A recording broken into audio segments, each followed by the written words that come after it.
السلام علیکم ناظرین، سیاست ٹی وی کے خاص پروگرام عامر علی خان کے ساتھ فکر و نظر میں آپ تمام کا استقبال ہے۔ میں ہوں فرزان احمد۔ میرے ساتھ اس موقع پر جیسا کہ آپ واقف ہیں کہ پہلے ایپیسوڈ میں بھی عامر علی خان موجود تھے، آج بھی وہ ہمارے ساتھ موجود ہیں۔ آپ کا اس پروگرام میں خیر مقدم ہے۔ ناظرین، آج ہم بات کریں گے موجودہ حالات کی، ملک کی بدلتی صورتحال کی اور لوک سبھا انتخابات کے حوالے سے۔ سر، سب سے پہلے میں یہ جاننا چاہوں گا کہ ملک کی مجموعی صورتحال جیسا کہ ہم بات چیت کرتے آئے ہیں کہ 5 سالوں میں کافی تبدیلیوں کی توقع تھی اور عوام نے تبدیلی کی امید کے ساتھ 2014 میں مودی کو اقتدار پر لایا تھا۔ اب جو صورتحال ہے وہ بھی آپ کے سامنے ہے، 5 سال پہلے کی بھی صورتحال، اس پر آپ ذرا روشنی ڈالیں۔ 5 سال پہلے کے حالات پہ اگر ہم روشنی ڈالیں تو 5 سال پہلے کافی اسکیمز تھے۔ 2G اسکیم تھا، کول اسکیم تھا اور سپورٹس کا اسکیم تھا، کلماڈی اسکیم جسے کہا جاتا ہے۔ تو ایسے حالات میں میں سمجھتا ہوں کہ لوگ تبدیلی چاہ رہے تھے اور اس تبدیلی میں ایک سیاسی لیڈر ایسا گزرا جو یہ کہا کہ جس کے بولنے پہ لوگ جس کے بولنے سے لوگوں کے کان خوش ہو گئے، اور کوئی 15 لاکھ پہ وعدہ کر 15 لاکھ کے وعدے کے سامنے بھی توقع پہ ووٹ دے دیا، تو کسی نے ایسے نوکریوں کے لیے اپنا ووٹ کا استعمال کیا۔ تو ایسے حالات میں لوگ اقتدار پہ تو کرسی تو دے دیا اقتدار کی، لیکن حالات میں سمجھتا ہوں کہ وہ نہیں رہے۔ 5 سال میں اچھے دن کا وعدہ تھا، 5 سال میں لوگ ابھی بھی اچھے دن کے انتظار میں اپنے 15 لاکھ کی امید میں 5 سال گزار دیے۔ لیکن ہندوستان کو اگر آپ تقسیم کریں گے تو ہندوستان میں اگر آپ دیکھیں گے تو ایک کاؤ بیلٹ ہے جو شمالی ہند کا حصہ ہوتا ہے، دوسرا ہے رائس بیلٹ۔ اس میں اگر آپ دیکھیں تو ہندی بیلٹ میں یہ تھا کہ تقریباً 235 سیٹس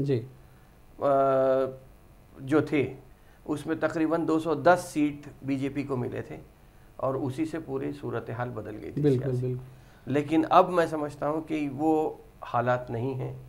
وہ جو تبدیلی کی جو بات تھی، جو ویو کی جو بات تھی، میں سمجھتا ہوں کہ وہ نہیں رہے۔ تو اس میں قوی امکان ہے کہ اس مرتبہ لوگ 15 لاکھ کا جملہ ہو یا اچھے دن کا وعدہ ہو، اس پر ووٹ نہیں، اس پر گمراہ نہیں ہوں گے۔ اور اب تو سیدھی لڑائی دیکھیں مودی اور راہل گاندھی کے بیچ میں ہے۔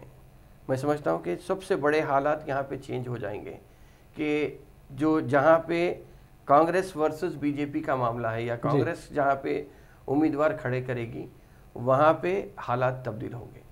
رہا سوال اتر پردیش کا، 80 سیٹ ہیں اور 72 سیٹ گزشتہ مرتبہ بی جے پی کو ملے تھے۔ میں سمجھتا ہوں کہ مایاوتی اور اکھلیش کے ایک جگہ آنے سے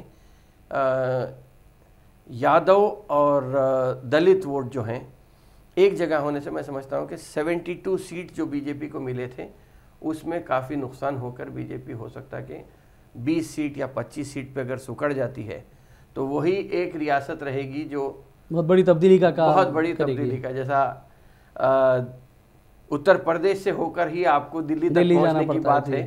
تو میں سمجھتا ہوں کہ وہ بہت بڑی تبدیلی کا باعث ہوگی۔ رہا سوال گجرات، اگر آپ دیکھیں گے تو پرائم منسٹر کا اسٹیٹ ہے گجرات، وہاں پر بھی 7 سیٹوں کے فرق سے بی جے پی آگے بڑھی تھی۔ اور ایک عجیب بات ہے، اتفاق ہے کہ جہاں سے پرائم منسٹر جس ریاست سے وزیر اعظم کا تعلق ہوتا ہے، چاہے وہ انتخابات لڑو یا ان کا ہوم اسٹیٹ ہو، تو گجرات اور اتر پردیش، اتر وارانسی سے مودی صاحب پرائم منسٹر ہیں، منتخب ہو کے ممبر آف پارلیمنٹ، اور گجرات آبائی مقام ہے، اور گجرات آبائی مقام ہے۔ تو یہاں پر بہت بڑی تبدیلی آتی ہے عموماً اگر آپ دیکھیں گے تاریخ اگر آپ دیکھیں گے تو کانگریس کے سونیا گاندھی ہو یا اندرا گاندھی ہو، راجیو گاندھی ہو، یہ لوگ کا تعلق اتر پردیش سے تھا۔ اب اتر پردیش میں کانگریس بالکل زیرو ہے۔ تو اگر یہ چیز ہوتی ہے تو گجرات اور اتر پردیش یہ 2 اسٹیٹ میں بی جے پی زیرو ہو سکتی ہے۔ یعنی کانگریس اگر بہت اچھا مظاہرہ کر لے تو نہیں، مطلب یہ کیوں ہوتا پتہ نہیں، بلکہ یہ ہوتا کہ جہاں سے بھی وزیر اعظم کا تعلق ہوتا ہے، آبائی مقام یا جہاں سے بھی وہ مقابلہ کرتے ہیں، ہندوستان میں وہ اسٹیٹ میں وہ اس پارٹی کو بڑا نقصان ہوتا ہے۔ خود گجرات میں ہم نے حال ہی میں دیکھا کہ ICC کا جو اجلاس ہوا اس کے بعد جلسے عام غیر معمولی جلسہ رہا. خود لوگ کہنے لگے کہ مودی کے وطن میں آ کر کانگریس نے ہنگامہ مچا دیا. وہ اگر آپ تاریخ بھی دیکھیں گے تو یہی ہوا ہے. منموہن سنگھ صاحب کا جو انتخاب ہوتا تھا آسام سے ہوتا تھا. آسام اب BJP کے حق میں ہے پورا, مطلب گورنمنٹ BJP کی آ گئی ہے. تو جہاں سے بھی وزیر اعظم کا تعلق رہتا ہے آبائی مقام اور منتخب ہونے والے علاقے میں, وہاں پہ وہ پارٹی زیرو ہوتی ہے. اگر گجرات میں ہم جائیں گے تو گجرات میں فی الوقت 100% مارکس لیے ہوئے ہیں. گجرات, راجستھان, مدھیہ پردیش, چھتیس گڑھ. اب مدھیہ پردیش, چھتیس گڑھ اور راجستھان میں تو کانگریس کی حکومت آ گئی ہے. بالکل. اور قوی امکان ہے کہ وہاں بھی 50% سے زیادہ کانگریس سیٹ لے لیتی ہے. تو اگر کاؤ بیلٹ یا ہندی بیلٹ میں اگر BJP کو 50% نقصان ہوتا ہے تو میں سمجھتا ہوں کہ پھر اس کے بعد مجموعی طور پہ پورے ملک میں بھی سمٹ کر رہ جائے گی, پورے حالات بدل جائیں گے. آپ کو کیا لگتا ہے جو تھرڈ فرنٹ کی بات ہو رہی ہے, ایک عظیم اتحاد کی بات ہو رہی ہے, چندرا بابو نائیڈو اس کے لیے لگے ہوئے ہیں, ادھر ممتا بنرجی بھی ساتھ ہیں, تو اس کا کتنا اثر ہو سکتا ہے اگر کانگریس کے ساتھ یہ لوگ اتحاد کر لیں قومی سطح پر؟ دیکھیں, جو بھی گورنمنٹ آئیں گی ملک میں بغیر کانگریس اور بغیر BJP کے نہیں بن سکتی. ظاہر بات ہے, دو بڑی پارٹیاں تو یہ دو بڑی پارٹیوں کے ساتھ سے ہی بننا ہے. اگر سیکولر پارٹیاں اتحاد کرتی ہیں تو میں سمجھتا ہوں کہ کانگریس بیکڈ گورنمنٹ آ سکتی ہے. امکان ہے. میں سمجھتا ہوں کہ کانگریس غالباً 47 سیٹس اب ہیں, 50 کے قریب پہنچ گئی بائی الیکشن میں جو بھی آ گئے. کانگریس میں سمجھتا ہوں کہ 50 سے 100 تو منیمم آنا چاہیے کانگریس کو. 100 سیٹیں بھی اگر آ جاتی ہیں پھر علاقے میں کانگریس کو 100 سے 140 کے بیچ میں کہیں پر بھی سیٹ لانے کا قوی امکان مجھے دکھتا ہے. تو میں سمجھتا ہوں کہ اس تبدیلی میں UPA 2 جو آئی تھی 140 سیٹس پہ کانگریس لیڈ گورنمنٹ بنی تھی, تو 140 کا مارک ہے. اگر 120 بھی کانگریس کو آتے ہیں تو اب میں سمجھتا ہوں کہ کانگریس یا سیکولر گورنمنٹ بننا ایک یعنی BJP کو ایک چیلنج تو دیا جا سکتا ہے. چیلنج تو دیا جا سکتا ہے. ایک بہت بڑی تبدیلی کا کام ہو سکتا ہے. یہ ایک ہو سکتا ہے. 2014 میں ہم نے دیکھا کہ مودی نے بے روزگاری ختم کرنے کا وعدہ کیا تھا اور ملک کو ترقی کی جانب, یہ دونوں وعدے بھی وفا نہیں ہوئے. 15 لاکھ فیل ہو گئے آپ. روزگار کی فراہمی کا معاملہ تھا, وہاں پر آپ فیل ہو گئے ہیں. کالا دھن بھی ایک بہت بڑا وعدہ. کالا دھن آنے کی بات تھی, کالا دھن تو لے کے لوگ یہاں سے بھاگ گئے. وجے مالیا ہندوستان چھوڑ کے بھاگ گیا منتخب ہونے کے بعد, مودی کے حکومت میں آنے کے بعد ہوا. اور BJP کا MP تھا وجے مالیا. بالکل. تو وجے مالیا چلے جاتا ہے, نیرو مودی چلے جاتا ہے, میہول چیکسکی چلے جاتا ہے, کروڑوں روپے لے کے یہاں سے چلے گئے لوگ. یعنی کالا دھن واپس آنے کے بعد تو ختم ہو گیا, الٹا اور گیا. اپنے لے کے چلے گئے.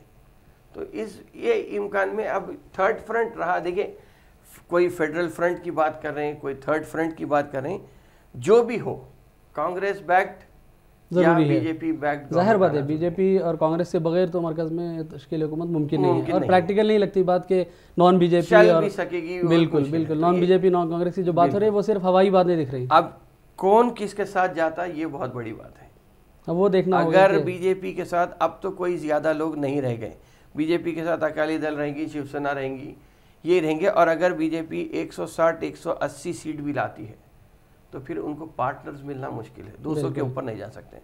تو اس پہ روکنے کے لیے ہو سکتا ہے کہ ابھی مرکزی وزیر یہاں پہ آئے تھے پیوش گوئل, انہوں نے آ کے ایک بیان دیا کہ BJP کے ساتھ TRS اور YSR کانگریس ہمارے دوست ہیں. تو اس میں اگر ہوتا ہے کہ ان کو یہ امید ہے BJP کو کہ نئے پارٹنرز BJP کے ساتھ جڑ جائیں گے. یعنی ان کو تو ضرورت پڑے گی اس کی, مطلب اب نان BJP پارٹیز کی ان کو ضرورت پڑے گی. اب اس میں یہ دیکھنا ہے کہ اگر 120-140 سیٹ کانگریس لاتی ہے, 150-160 سیٹ اگر BJP لاتی ہے, تو تھرڈ فرنٹ جو سیکولر پارٹیز ہے other than BJP and Congress, ان کی بھی کافی تعداد رہ جائے گی. لیکن سپورٹ تو ہونا پڑے گا یا تو کانگریس کا یا BJP. کون کس کے ساتھ جاتا ہے یہ بہت اب یہ دیکھنا امپورٹنٹ ہوگا کہ کتنی سیکولر جماعتیں کانگریس کے ساتھ جڑتی ہیں, کیونکہ دونوں کو قربانی دینا پڑے گا. کانگریس کو بعض ریاستوں میں جہاں اس کا کمزور اثر ہے بالکل وہاں پہ ان کو ساتھ لینا پڑے گا. اب ممتا فیکٹر بہت امپورٹنٹ ہے. ممتا بنرجی ایک بہت بڑا امپورٹنٹ رول پلے کریں گی, چندرا بابو نائیڈو بہت بڑا امپورٹنٹ رول پلے کریں گے, مایاوتی اکھلیش یادو کا ایک بہت بڑا امپورٹنٹ رول رہے گا, لالو پرساد کا بڑا امپورٹنٹ رول رہے گا. تو اس میں ٹھیک ہے پرمیٹیشنز اینڈ کمبینیشنز کی بات رہیں گی, کون کس کے ساتھ جڑتا ہے, کس کی گورنمنٹ بنے گی, یہ دیکھ کے چلنا ہے. ناظرین فی الحال ہم عامر علی خان کے ساتھ فکر و نظر پروگرام میں لیتے ہیں ایک چھوٹا سا بریک کے بعد دوبارہ حاضر ہوں گے.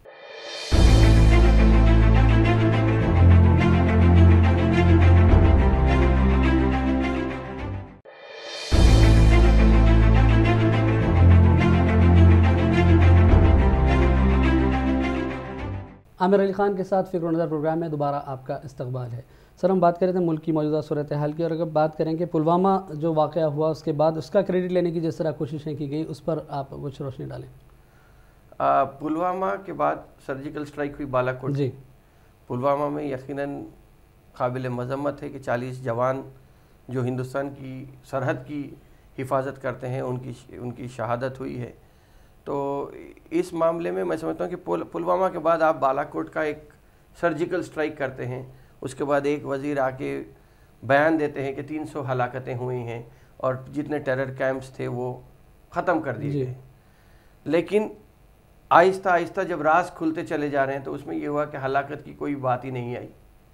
اور رہا سوال ٹیرر کیمپس کا, تو ابھی ایک آسٹریلیا کی کوئی رپورٹ آئی ہے, اس میں یہ بتایا گیا ہے کہ کوئی نقصان نہیں ہوا ہے, کسی بلڈنگ کا نقصان ہوا ہے, نہ کوئی جانی نقصان ہوا ہے. تو یہ آہستہ آہستہ راز کھلتے چلے جا رہے ہیں, اور پلوامہ سے سیاسی فائدہ حاصل کرنے کی ایک کوشش ہوئی تھی.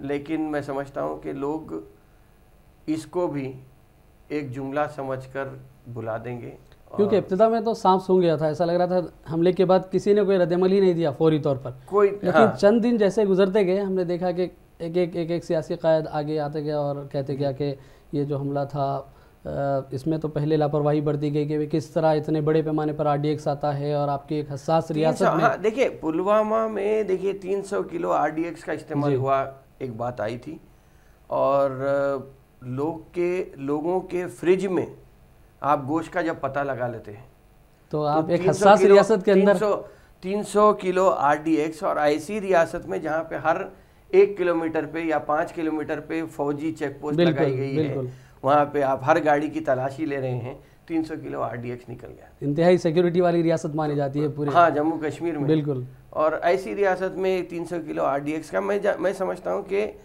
کہیں نہ کہیں 70 گاڑیوں کا کانوائے اگر کہیں سے گزرتا ہے تو اس کے لیے جس چیز کو راز میں رکھنا چاہیے اور جو لاجسٹکس ہیں اس کا جو استعمال ہوتا ہے, کہیں نہ کہیں سے اس کو لیک کیا گیا, اور یہ لیک ہونے کے بعد ہی ایک گاڑی میں دہشت گرد آتا ہے اور 40 جوان کو شہید کر دیتا ہے. تو میں سمجھتا ہوں کہ کہیں نہ کہیں جو لاپرواہی کی بات ہے, انفارمیشن کی جو لیک کی جو بات ہے, اس کو گہرائی سے دیکھنا چاہیے. اور اس کے امیڈیٹ بعد آپ بالا کوٹ میں سرجیکل سٹرائک کرتے ہیں, 300 لوگ کو مارے جانے کی اطلاع دیتے ہیں, یہ سب سیاسی ڈرامہ ہے. اور میں سمجھتا ہوں کہ لوگ سمجھ گئے ہیں کہ یہ صرف گمراہ کیا جا رہا ہے. جس طرح 15 لاکھ کی بات ہوئی تھی, 15 لاکھ میں آپ بیوقوف بنائے تھے لوگوں کو. اور میں سمجھتا ہوں کہ ہندوستان کی یہ بہت بڑی اچھی بات یہ ہے کہ آپ لوگ کو زیادہ بیوقوف نہیں بنا سکتے. اور ایک بیداری کا زمانہ ہے, سوشل میڈیا کا زمانہ ہے, سوشل میڈیا جو تیزی سے خبریں پہنچتی ہیں عوام کے سامنے. تو سوشل میڈیا کے زمانے میں دیکھیں 1980s اور 90s کا زمانہ الگ تھا, جہاں پہ آپ اپنی بات کو بول دیتے تھے اور لوگ اس کو تصدیق کرنے کی لوگوں کے پاس کچھ زیادہ رہتا نہیں تھا. لیکن اب سوشل میڈیا کے زمانے میں, خود میڈیا کے ٹی وی کے زمانے میں, اور اب تو سوشل میڈیا کے زمانے میں زیادہ دیر تک کوئی چیز کو دبا کے نہیں رکھا جا سکتا. ایڈوانسمنٹ آتا جا رہا ہے جیسے. اور پیٹرن آف ووٹنگ اگر آپ دیکھیں گے تو شہری علاقوں میں تقریباً 50% کی پولنگ ہوتی ہے, جبکہ دیہی علاقوں میں لوگ 80% ووٹ دیتے ہیں. اور فوجی جوانوں کا تعلق جو ہوتا ہے خاص طور پہ شمالی ہند سے ہوتا ہے, وہاں پہ یہ لوگ مان چکے ہیں کہ جملے سے کام نہیں ہونے والا ہے, عمل سے کام ہونے والا ہے. تو تبدیلی تو ہونا ہی ہے. اب دیکھنا یہ ہے کہ یہ مجموعی طور پہ ہم یہ کہہ سکتے ہیں 5 سال میں ملک اور پیچھے چلا گیا, بجائے اس کے ترقی کرتا. نوٹ بندی ہوئی, نوٹ بندی اور GST کے بعد اگر آپ دیکھیں گے تو 7% آف دی پاپولیشن 100 کروڑ کو اگر ہم پیمانہ بنا کے چلیں، 100 کروڑ کی آبادی کے ملک کا اگر ہم دیکھیں گے تو 100 کروڑ میں تقریباً آپ 7-8 کروڑ لوگوں کو تو بے روزگار کر دیے. یعنی بجائے اس کے کہ آپ 2 کروڑ لوگوں کو روزگار دیتے، 7 کروڑ کو بے روزگار کر دیا. ہر سال 1 کروڑ نوکری کا وعدہ تھا تو 5 کروڑ لوگوں کو نوکری دینے کا وعدہ تھا 5 سال میں. 5 کروڑ کا وعدہ جا کے 7 کروڑ کو آپ بے روزگار کر دیے. چھوٹے کاروبار ختم ہو گئے، بڑے کاروبار کا عروج ہو گیا. تو اس میں میں سمجھتا ہوں کہ لوگ سائلنٹ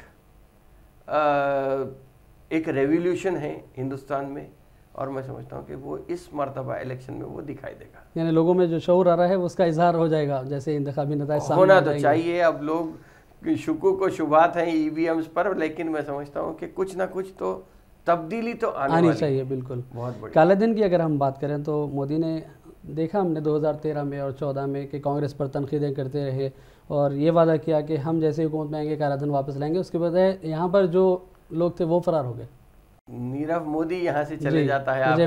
اسی لیے تو شاید کانگریس نے یہ نعرہ دیا ہے کہ چوکیدار چور ہیں، اس لیے کہ چوکیدار کی ناک کے نیچے سے ایک نیرو مودی چلے جاتا ہے. آپ کا ایم پی وجے مالیا وہ چلے جاتا ہے، میہول چوکسی چلے جاتا ہے. تو کروڑوں روپے یہاں سے چلے گئے. آنے کی تو بات نہیں ہوئی لیکن جانے کی بات ضرور ہو گئی، جانے کا عمل ہو گیا ہے. بالکل. کانگریس پر جہاں تک تنقیدیں کرتے رہے مودی، ہم نے دیکھا کہ اسکیمز کو لے کر، لیکن سب سے بڑا اسکیم رافیل کا ہوا جو مودی کے دور میں کہہ سکتے ہیں کہ میں بڑھ کر قیمت ادا کی گئی، اور اسی کے بعد یہ نعرہ ہے کہ چوکیدار چور ہے. اس پر آپ کیا کہیں گے؟ رافیل کا جو معاملہ ہے میں سمجھتا ہوں کہ ایک ہی اسکیم ایسا ہے جہاں پہ 30,000 کروڑ کا معاملہ ہے.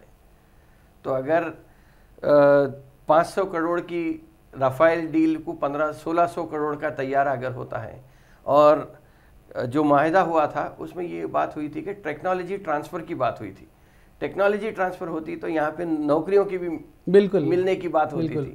تو اب فی الوقت وہ سب ختم ہو گیا ہے. ایچ اے ایل کو آپ ختم کر دیے.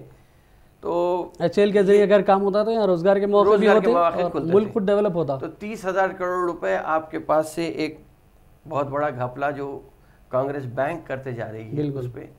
اور ابھی کانگریس کے نئی اسکیم آئی ہے جو 72,000 روپے منیمم انکم گارنٹی اسکیم کی جو بات ہوئی ہے، تو اس کو بھی اگر ہم زیادہ پبلسائز کرتی ہے کانگریس تو میں سمجھتا ہوں کہ کانگریس کے امکانات بڑھ سکتے ہیں. بالکل. اگر ملک کی امن و امان کی صورتحال پر ناظرین اگر ہم نظر ڈالیں تو اس پر کچھ بات ہو سکتی ہے کہ ہم نے دیکھا کہ 2014 کے بعد سے مسلسل موب لنچنگ یا ہجومی قتل جس کو کہہ سکتے ہیں اس کے واقعات پیش آتے رہے. عامر صاحب، ہم نے مسلسل دیکھا کہ ہر سال چند واقعات، مجموعی طور پر 5 سال میں 60 سے زائد افراد ہلاک ہوئے موب لنچنگ کے نام پہ. کس طرح بی جے پی کے دور میں یہ واقعات ہوتے رہے؟ اتر پردیش میں خود ان کی حکومت ہے، ناک کے نیچے واقعات ہوتے رہے. ہریانہ میں ہم نے دیکھا وہاں ہوئے. اس پر آپ کچھ روشنی؟ نہیں، موب لنچنگ کو بھی ٹیررزم کے طور پہ لینا چاہیے. وہ بھی ایک قسم کی دہشت گردی ہے. بالکل. آپ پورے ایک اچھے سائزیبل پاپولیشن کو آپ دہشت میں ڈال دے رہے ہیں. بھائی آپ کا دستور جو جس چیز کی اجازت دیتا ہے اس کو دستور سے بالا تر ہو کے تو کوئی آپ حکومت نہیں چلا سکتے. قانون اپنے ہاتھ میں لے کر ان لوگوں کو چھوڑ دیا جا رہا ہے. تو اگر موب لنچنگ کی جہاں تک بات ہے میں سمجھتا ہوں کہ یہ صرف ایک سیاسی چال ایسی ہے کہ آپ یہ بتانا چاہ رہے ہیں. دیکھیے، میں بنیادی بات یہ کہوں گا کہ آپ جب یہ کہتے ہیں ٹھیک ہے ہندوستان کا قانون ہے، قانون کا احترام کرنا چاہیے کہ گائے کے گوشت پر پابندی ہے یا گائے کے ذبیحہ پر آپ جہاں تک قانون کی بات ہے تو مان سکتے ہیں. میں مانتا ہوں. اور اگر آپ یہ کہتے ہیں کہ مسلمان صرف مسلمان گائے کھاتا ہے تو یہ میں اس چیز کو میں سختی سے اس کی مذمت کرتا ہوں. اس لیے کہ گائے کے گوشت کو اگر کوئی کھاتا ہے تو وہ صرف اور صرف اکنامک ریزنز پہ گائے کا گوشت کا استعمال کرتا ہے. بیکورڈ کلاس کے لوگ زیادہ استعمال کرتے ہیں. بکرے کے گوشت کو 200 روپے کر دیجئے اور گائے کے گوشت کو 600 روپے کر دیجئے، پھر دیکھیے کہ کون کھاتا ہے. میں تو یہ کہوں گا کہ گائے کو جہاں تک اگر غیر مسلم یا بی جے پی کے خیال رکھنے والے یہ کہتے ہیں کہ گائے ان کی مقدس جانور ہے یا گائے ماتا ہے اگر آپ کہتے ہیں تو پھر گائے قرآن شریف کا پہلا سورہ گائے سے شروع ہوتا ہے، سورہ بقرہ اس کا نام ہے، اور 10% قرآن آپ کو گائے کے اوپر ہے. تو یہ گائے کے گوشت سے مسلمان گائے کا گوشت کھاتا ہے، یہ سب پولیٹیکل ڈرامہ ہے. اور میں سمجھتا ہوں کہ گائے اکنامک ریزن ہے جس کی وجہ سے لوگ گائے کے گوشت کا استعمال کرتے ہیں. کیرلا میں نان مسلم گائے کا گوشت کھاتے ہیں، کرسچنز گائے کا گوشت کھاتے ہیں کیرلا میں، اگر آپ دیکھیں گے تو. اور حیرت کی بات یہ ہے کہ گوا میں بی جے پی کی گورنمنٹ ہونے کے باوجود وہاں پہ پابندی نہیں ہے. بالکل. تو یہ ڈبل سٹینڈرڈ جو ہیں یہ چلنے والے نہیں ہیں، اور اس میں میں سمجھتا ہوں کہ بہت جلدی لوگ تو واقف ہو گئے ہیں، اور تبدیلی کی ایک لہر، سائلنٹ ریولیوشن جو ہندوستان میں چل رہا ہے، میں سمجھتا ہوں کہ یہاں پہ بہت بڑی تبدیلی آنے جو انقلاب نظر آ رہا ہے انشاءاللہ وہ تبدیلی آئے گی وہ تو ضرور. لیکن جہاں تک ہم قتل کی بات کریں گے، جس طرح کے واقعات پیش آئے، پھر تازہ ترین واقعہ گروگرام کا جو پیش آیا کافی افسوسناک رہا. ہولی کے دن جس طرح ایک خاندان پر حملہ کیا جاتا ہے اور ان کو مارا پیٹا جاتا ہے، اور پورے چینلز پہ ہم نے دیکھا کہ اس کا کوریج آتا رہا، لیکن کوئی ایکشن نہیں لے گیا، فوری طور پر کوئی اقدام نہیں کیا گیا. دیکھیے ہمارا پرابلم یہ ہے کہ ہم ایک عجیب دور سے گزرے. مسلمانوں کی اگر میں بات کروں تو لیڈرشپ ہماری فیل ہو گئی ہے. کوئی لیڈر اپنے آپ کو، قوم کو اگر اوپر لاتا ہے، اپنے آپ کو نیچے سمجھ کے قوم کو اگر اوپر لایا تو پھر میں سمجھتا ہوں کہ یہ دیانتدارانہ قیادت رہے گی. آپ دیکھیے پرانے زمانے میں ٹیپو سلطان کی قیادت تھی، ٹیپو سلطان کی بادشاہت نہیں تھی، قیادت اچھی تھی. تو قیادت بہت امپورٹنٹ ہے. اب قیادت کی وجہ سے ہم سمجھتے ہیں، میں سمجھتا ہوں کہ ہمارے بہت سارے مسائل حل ہو سکتے ہیں، لیکن سیاسی قیادت ایسی ہو گئی ہے کہ آپ کو کہیں نہ کہیں کمپرومائز کرنا پڑتا ہے.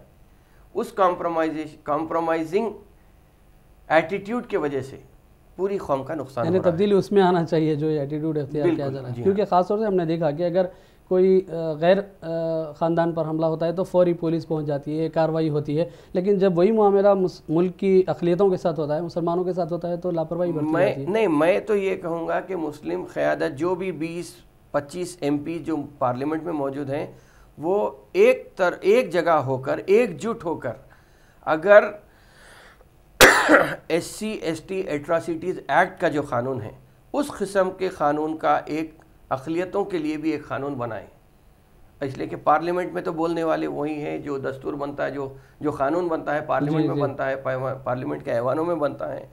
تو میں سمجھتا ہوں کہ یہ ایک قانون کی شدید ضرورت ہے تاکہ اس قسم کی غنڈہ گردی، دہشت گردی، موب لنچنگ بولیے آپ یا ہجومی تشدد بولیے، اس کو روکنے کے لیے میں سمجھتا ہوں کہ ایک SC/ST ایٹراسٹیز ایکٹ کی طرح ایک مائنورٹیز ایٹراسٹیز ایکٹ یا prevention of atrocities on minorities act, آپ جو بھی نام دیجئے، اس قسم کا ایک ایکٹ آنا چاہیے تاکہ ملک کے بڑی اقلیت بھی اپنے آپ کو محفوظ سمجھے اس قسم کی دہشت گرد. کیونکہ جس طرح سے ماحول ہم دیکھ رہے ہیں کہ اتر پردیش، ہریانہ، دیگر ریاستوں میں، خود گجرات میں بھی واقعات پیش آئے، اور جس بے دردی کے ساتھ زدوکوب کیا گیا لوگوں کو، بہت بڑا انسانیت پہ کہہ سکتے ہیں کہ دھبا لگا. آپ دیکھیے ایک سر پھرا آدمی نیوزی لینڈ میں جا کے مسجد میں گولیاں چلا کر لوگوں کو تقریباً 50 لوگوں کو قتل کر دیتا ہے، شہید کر دیتا ہے. تو پورا ملک ان 50 شہیدوں کے لیے کھڑا ہو جاتا ہے. جی بالکل. وہاں کی نیوزی لینڈ کی وزیر اعظم خود بھی غیر معمولی، عام طور سے ہوتا ہے کہ ہیڈ آف دی اسٹیٹ ایک بیان دیتا ہے اور مذمت کرتا ہے اور خاموشی اختیار کر لیتے ہیں، لیکن یہاں تو باقاعدہ جمعے کی اذان نشر کی گئی اور باقاعدہ نہیں. دیکھیے سب سے بڑی چیز یہ ہوئی کہ جو موٹر سائیکل گینگز ہوتے ہیں وہ لوگ آ کے حفاظت کرنے لگ گئے کہ دوسرا واقعہ ایسا نہیں ہونا ہے. اور یہاں پہ ایسا ہے کہ ہمارے ہندوستان میں وزیر اعظم کی کرسی ایسی ہے کہ جو بیٹھتا ہے خاموش بیٹھ جاتا ہے. بی جے پی یہ الزام لگاتی تھی کہ منموہن سنگھ خاموش بیٹھنے والے وزیر اعظم ہیں. اب مودی صاحب بیٹھتے ہیں، بھاشن اچھا دیتے ہیں، مگر کرسی پہ جہاں بیٹھتے ہیں وہاں خاموش بیٹھ جاتے ہیں. تو اس چیز کو، یہ کرسی میں آواز رک جاتی ہے یا کیا ہوتا ہے وہ دیکھنا ضروری ہے. یعنی اس میں مصلحت ہے یہ نہیں کہا جا سکتا، یا پھر یہ کہ کمی کو چھپانے کی کوشش کے طور پر، کیونکہ ہم نے دیکھا کہ منموہن سنگھ اپنے دور میں پریس کانفرنس کرتے تھے اور میڈیا کے سوالات کے جواب دیتے تھے. یہاں پر نریندر مودی نے چند انٹرویوز دیے اور وہ بھی ایک طرفہ، دو انٹرویو بالکل ایک طرفہ رہے. وہ بھی بالکل وہ اپنی بات، من کی بات ریڈیو سے بولتے رہے. ہٹلر کے زمانے میں بھی یہی ہوتا تھا کہ ریڈیو کا استعمال ہوتا تھا. من کی بات، جب من کی بات یہاں پہ ہے، جب کوئی اور ایک نقطہ نظر تھا ریڈیو سے ہوتا تھا. تو تو یہ چیز چلنے والی نہیں ہے ہندوستان میں. تو یہ دہشت گردی اور موب لنچنگ جیسے واقعات کو لے کر بھی کیا عوام میں تبدیلی آئے گی, ان کا یہ ووٹ میں بدل سکے گا؟ دہشت گرد موب لنچنگ سے تو میں سمجھتا ہوں کہ لوگ بدلنا تو چاہیے, کیونکہ جس طرح حالات ہیں خود ہندو برادری کے لوگ آگے انہوں نے کہا کہ بالکل غلط اقدام ہے جس طرح سے کیا جا رہا ہے, ٹارگیٹ کیا جا رہا ہے. نہیں دیکھیں, ہندوستان ایسا ملک ہے جہاں پہ ہر 50 کلومیٹر پہ رنگ, کھانا, کپڑا, ہر چیز بدل جاتی ہے, رہن سہن ہر چیز بدل جاتی ہے. تو ایسے ملک کو آپ یونیفارم طریقے سے نہیں دیکھ سکتے لوگ. اور ہندو مسلم بھائی چارگی کی جہاں تک بات ہے, شیر اور شکر کی طرح مل کے رہتے ہیں. آپ اس مسئلے پر میں سمجھتا ہوں کہ موب لنچنگ کے مسئلے پر ہو یا کوئی اور مسئلے پر کہیں نہ کہیں تبدیلی تو یعنی حساس اور امن پسند لوگ تو چاہیں گے کہ کسی طرح تبدیلی آئے, اور یہ لاقانونیت کا جو دور شروع ہو رہا ہے, جس طرح سے واقعات پیش آ رہے ہیں, اس کا خاتمہ ہو. اور اس کے خاتمے کے لیے ضروری ہے کہ فرقہ پرست حکومت کا بھی خاتمہ ہو. فرقہ پرست حکومت کا خاتمہ ہونا چاہیے, بلکہ میں یہ کہہ رہا ہوں کہ موب لنچنگ کی روک تھام کے لیے پریونشن آف ایٹراسٹیز اور مائنورٹیز ایک قانون لایا جانا چاہیے, اس پہ سختی سے عمل بھی ہونا چاہیے. بالکل ناظرین, جیسا کہ عامر علی خان نے بات چیت کی اس خاص پروگرام میں کہ اس وقت تبدیلی کی ضرورت ہے. 4 سال پہلے یا تقریباً 4.25 سال پہلے کہا جا سکتا ہے ایک تبدیلی کی بات کہہ کر مودی اقتدار میں آئے, لیکن اس ملک میں بے روزگاری میں اضافہ ہوا, معاشی بحران کی کیفیت ہوئی, جی ایس ٹی اور نوٹ بندی نے کمر توڑ دی. اس طرح سے اب حالات بدلنے کا وقت آ گیا ہے, اور عوام کے لیے ایک زرین موقع ہے کہ وہ اپنا قیمتی ووٹ استعمال کرے اور بڑے پیمانے پر پولنگ پرسنٹیج کریں, تاکہ ایک تبدیلی کا جو وقت آیا ہے اس کو صحیح استعمال کیا جا سکے اور ملک میں فرقہ پرست حکومت کا خاتمہ کیا جا سکے. اسی طرح ملک میں تبدیلی لائی جا سکتی ہے اور اچھے دن, واقعی اچھے دن میں بدلے جا سکتے ہیں. ناظرین, فی الحال فکر و نظر پروگرام کا سلسلہ ہم یہیں ختم کرتے ہیں. محمد فرزان احمد کو عامر علی خان کے ساتھ اجازت دیں. اللہ حافظ.